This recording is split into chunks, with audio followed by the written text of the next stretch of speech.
No need to whine, it's Whinypaluza. Have some wine and join us on the Whinypaluza podcast with Rebecca Greene. Welcome to the Whinypaluza podcast. I'm your host, Rebecca Greene. I'm a wife, mother of 3, and licensed clinical social worker. I also have 3 fur babies at home too. My passion has always been to help children and their families. I always dreamed of being a wife and a mother. Parents are always learning through their struggles, failures, and successes and joys. I am no stranger to this wild ride of parenting, and I know behind every great parent lies a team of supportive friends and family. I want to be part of your support system. I want you to know that you are not alone. We are in this parenting world together. Join me every week for insightful discussions with experts on parenting and marriage, as well as other parents who have found the secret to successes in parenthood. You'll learn tips and tricks to make life with your family better than ever. I hope you will follow along with me while we dive into what it takes to achieve a happy family. Hello, everyone. This is Rebecca Greene for the Whinypaluza podcast, and I am so excited to get to have Leslie Lucy on my show today. Leslie, thank you so much for being here. Thank you for having me. While raising 3 children, Leslie realized that her passion was to be in childcare. She took a leap of faith and started her own home daycare. When she realized her true calling to change the way we do preschool, she went to Saddleback College to get her education in early childhood development. In 2003, Leslie was led to launch a pilot program at Calvary Chapel of the Canyons, where the Orange Tree teaching system was put together. Soon after, Leslie launched Orange Tree Corporation in Lake Forest as its first location. In 2011, Orange Tree opened its second location, Newport Beach, and is currently extending the 3rd branch in Costa Mesa. I'm not pronouncing any of these places right. Costa Mesa. Thank you. I didn't go over that with you beforehand. Okay. So the 3rd location is slated to open in September 2021, which is so exciting. You are just branching out everywhere. We're excited. We're loving it. Well, I love what you're doing and I want to learn more about it. So let's jump in and start with what inspired you on this path, because you didn't start out with preschool. No, not at all. I actually was very happy working in the medical field. And, that was my career, and I never anticipated that I would change paths so late in life. And, when you have 3 kids and you're 35 years old, you just don't even think, well, maybe I should go back to school and do something different. But that message that Bruce Wilkinson gave about how God puts a dream in our hearts just really made me stop and think, like, I love what I'm doing, but is this what I'm called to do? Is this my life's work? Is this what is going to leave a legacy for me? And the answer was no. And when I started pursuing what I love to do, people always say, do what you love and you'll never work a day in your life. Mm-hmm. Well, children is what I love. I come to work every day and I see their little faces, and it just brings me so much joy. So I knew as soon as I saw the kids' little faces that's what I needed to be doing. I was just talking to my daughters about what they wanted to do. And my 12-year-old, since she was 5, said, I'm acting. That is my passion, and I'm acting. And I said to my other daughter, most people don't figure out their passion when they're 5 years old. True. That's wonderful. Good for her. She's ahead of the game. I know, ahead of both of us for sure. Can you tell us what the Orange Tree teaching system is? Yes, it's actually, oh boy.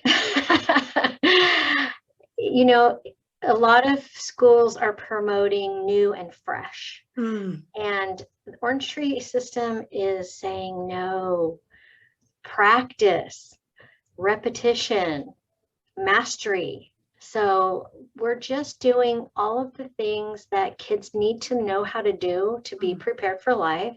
And we're just making it fun. So that's the trick, is you have to make whatever you're teaching fun, but they're very predictable things that kids need to know, and they don't always need to be entertained. They just need to learn how to practice and how to persevere for mastery. And that's probably it in a nutshell. That's a very good summary. So you basically were seeing like new innovative things in preschools, and you said, no, I think that this is the way we should be going. Well, we see the result of new and innovative. Kids, I think I'm going to probably get myself into trouble by saying this, but, kids have ADD at such large numbers right now. And we have to go, why is it so prevalent right now that a lot of kids have ADD? Mm-hmm. Well, if you think about the neural pathways in the brain, if you're practicing something and you have a good neural pathway for that skill or that thought or that subject, then you're not going to be like this all over the place all the time. But if everything's always new and there isn't that repetition and there isn't that practice, then how do you have the neural pathways to support thought? You have to practice things. And so I think, that's probably a big contributor to ADD. That makes a lot of sense. And you're kind of explaining this as you're talking, but I know that you combine classical education and skills training. I know that's what you believe in. Do you mind giving us an example of this?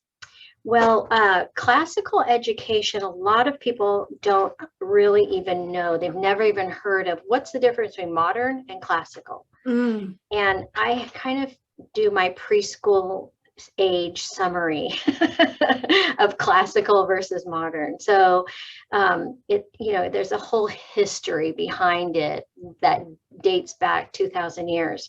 But the idea is there is a God who created the world and everything in it, and that there's a way that everything functions as part of that creation. And so for many, many centuries, that was the foundation of the education, was that there's an empirical truth. And in the early 1900s, it became in question that anything that cannot be proven in science, couldn't be proven scientifically, is now under scrutiny for not being true. And that springboarded to empirical truth and the thought that everybody, whoever has a thought that is their truth.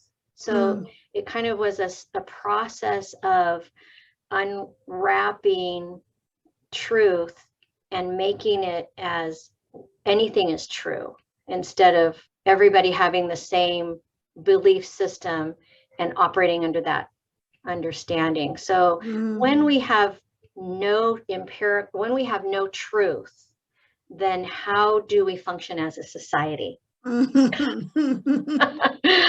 Everybody has their own way, everybody has their own idea, everybody's right. Yeah. If that's the way we're going to function, it's going to be really hard to lay a foundation in children's brain for understanding how the world works. And so we teach classical education, and we teach skills training, and that's what I explained. And by doing that, we're giving them skills that are going to set them up for all of life's challenges. And they're going to be equipped to deal, instead of just floating around, not really having any foundation or basis for their thought process or their belief system. Well, and there's so many skills to teach these kids from a very young age. And, it makes me think of confidence. Okay. We want to teach these kids confidence. Yes. What do you think is one of the key ways that we can help our kids become more confident? Well, we experience it every single day when a child starts to learn how to do something for the first time and they go, I can't do it. That's their first response. I can't do it. And then they learn, here, let the teacher's going to help you. Let me show you how. I'm going to teach you. They begin to appreciate that dynamic of, oh, I have somebody that cares enough about me to help me learn how to do it. And it becomes a wonderful dynamic where the teacher is scaffolding and helping the child to practice. So when you scaffold, you're not doing it for them. You're just explaining or showing, or maybe meeting them where they are. I have a classroom full of 2-year-olds that I'm training the teachers right now. So as the teachers are learning how to help them potty train, the kids have to do everything themselves, and the teachers just help them to where they can't do it. And then pretty soon the kids are learning how to do it themselves, and then they're just potty trained. It doesn't have to be a big giant thing. It's just part of the natural learning process. But that's why scaffolding and helping them empowers them, because when they learn how to do it themselves, they become empowered.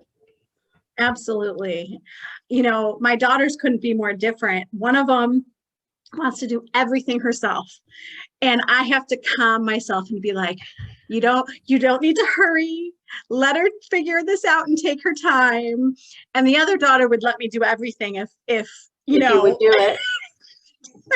But I have realized over the years that letting them figure things out and standing by instead of doing for them helps them so much to build their confidence. Absolutely. But we as their mothers, I think a lot of us want to just jump in and do it. I see it every day, and I have to tell the parents, let him do it. I know it's hard, and I know he's struggling. I'm guilty. I mean, even like helping our children overcome challenges. Okay, that was my next question. And you basically answered it, is as they're learning things, they're learning to overcome challenges, correct? Absolutely. And that's why, the first time that I realized this was when my now 30-year-old son was 3 months old, and he was trying to turn over. And I saw the struggle, and the struggle was real, and he was a baby, and he was like, trying to get in, and he was almost in tears because it was so hard for him to turn over. And I so wanted to just push him over and do it for him. And then I realized, you know what, this is important for him to learn how to do things on his own. So I got in front of him, where nose to nose, where he could see my face, and I was going, come on, you can do it. And I was encouraging him. And that was kind of like the aha moment, where it's like, this is a great relationship. It's not me doing it for him, but it's me encouraging him so that he appreciates the struggle, and he appreciates the victory. He owns it. It's all his. And that's how we want to raise our kids. That is the perfect example. It starts right at the beginning. Right at the beginning, exactly. Well, and see, where I'm answering all my questions, so I need to stop doing this. But when I ask you about the biggest mistakes that you see parents make, what else do you see besides us doing things for our children? Then another huge mistake that is so common is that parents ask their children what they want too much. So one of my parenting workshops is who's in charge, because we absolutely know more than our 2-year-olds. Yes. And our 2-year-olds are absolutely running the show. Oh, God. Across the board. It's, what do you want to eat? What do you want to watch on television? Where do you want to go today? And they get to choose everything. And what ends up happening as a result from that is the kids are overburdened with responsibilities and decisions that should not be put in their hands. And you can hear the passion in my voice, because it's heartbreaking when you see the meltdowns and the emotional breakdowns of these kids. And it's so simple. They should not be having the burden of all of this, of the responsibility of making these decisions. We should be telling them, this is what we're going to do. This is how we're going to do it. and I'll be right here in case you need any help. That's really good advice. And we all do that. I have seen all of us, all of my friends, myself included. Just the other day, I was like, where do you want to go on vacation? Why am I asking my children that question? Oh boy. We all make mistakes every day. That's for sure. So as far as challenges go, what are you experiencing as your biggest challenge right now? I think that the biggest challenge is really getting people to understand that there are a few things that we need to unite to be able to accomplish. One of them is just having that teacher directed in education interaction. So let me say that in a different way. Have our teaching system is called teacher directed, and it mirrors a kindergarten classroom, and most preschools aren't teacher directed. They're child-centered developmental, and what that means is that the child is in charge. And developmental refers to the way that they learn. So developmental is learning through doing, right? So it sounds like a great idea because the child gets to self-initiate where they're going, what they're going to do, and how they're going to do it. And then the teacher responds to them. And it sounds like a great idea until you see what the result is. The result is that children don't get to learn the things that they're not interested in learning. They don't get a balanced education from just only doing what they want to do. They also aren't set up for success in school, because when they go to kindergarten, they're going to be expected to listen and follow directions, which is the exact opposite of what they've been doing for the last 5 years. And then they're not going to love school and love learning, because they're now going to be in an environment that they're not equipped for. So to me, it makes more sense to run your preschool ages the same as you would run a kindergarten class. This is what we're going to do. Let me explain it to you, and then I'm going to teach you how to do it.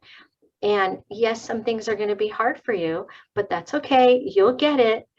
Don't worry, you'll learn, and you encourage them. So the biggest challenge, I think, is really making people aware that this is something that if we don't change the way we're doing it, we're going to have just continued problems with our kids, with not just ADD, but also emotional regulation, with conflict resolution skills, with not being equipped socially, and having social anxiety and depression, and just all of the things that our kids are struggling with right now. It can be solved by starting at the beginning and equipping them for life.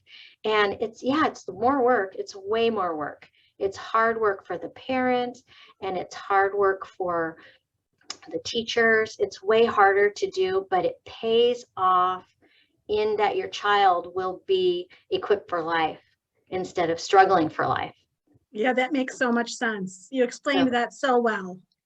It's a big ask, but it's necessary, it's important, and it will really, really change, this generation if everybody were doing it.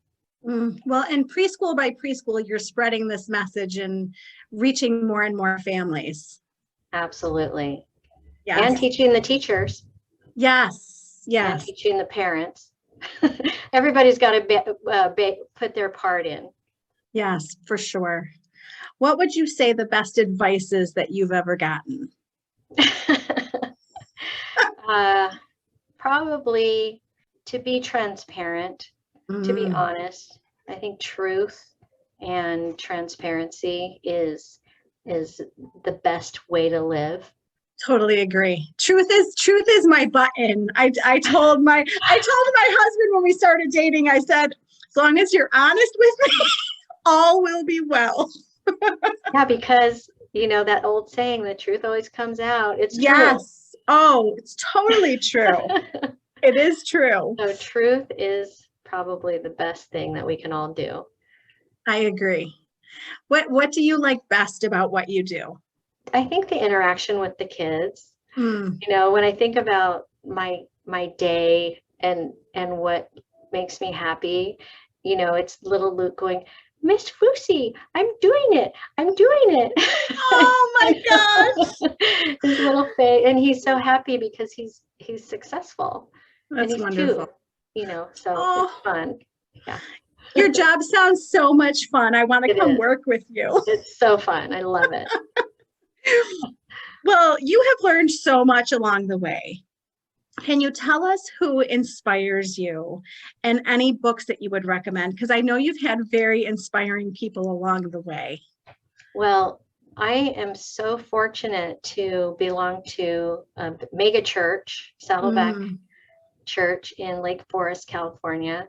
And Pastor Rick Warren has been my mentor for 20 years. I started way back when, and serving in the church and learning how to live the biblical way has greatly impacted my own life personally, but also it's really interwoven in everything in the Orange Tree teaching system, because it's all based in truth, which comes from the Bible. So, you know, it is what it is.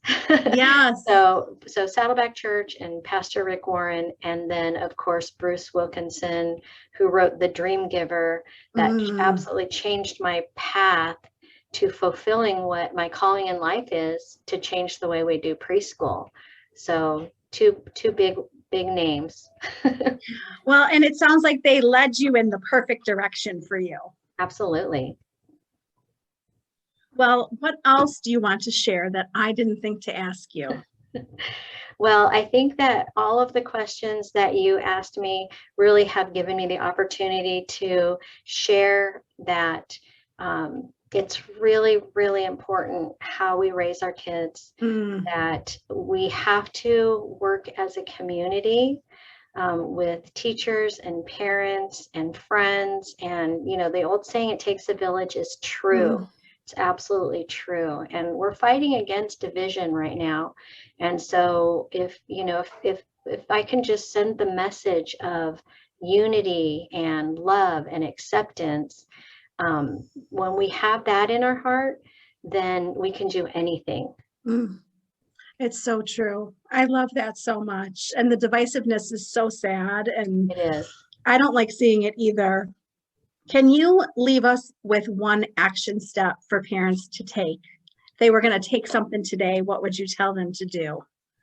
Well, the first thing that pops in my mind is study and learn operant conditioning. Operant conditioning is the simple thing that we can understand that will be life-changing for not only raising our children, but we use it in everyday life all the time, in our marriages, in our relationships with our friends, in our business relationships. We all operate under operant conditioning. It's the way that we live. And so if you don't know what that means, Google it, learn it, and then use it to create better relationships. It's great advice. You're full of so much good advice. Can you tell everyone where they can find you? www.orangetreechristianpreschool.com. Well, I can't thank you enough for your time. I know you're at preschool. I know how busy you are. So thank you so much for spending time with me today. Thank you, Rebecca. This is Rebecca Greene, reminding everyone to spend every day laughing, learning, and loving. Thank you for tuning in to the Whinypaluza podcast. If you like what you heard, please be sure to subscribe so you never miss an episode. While you are there, leave a review. I love to hear your feedback. Thank you so much for listening. Until next time. This show has been produced by Market Domination, LLC. To discover how you can have your own show completely done for you and turn it into a real published book and become the authority in your marketplace, go to www.marketdominationllc.com/podcast offer.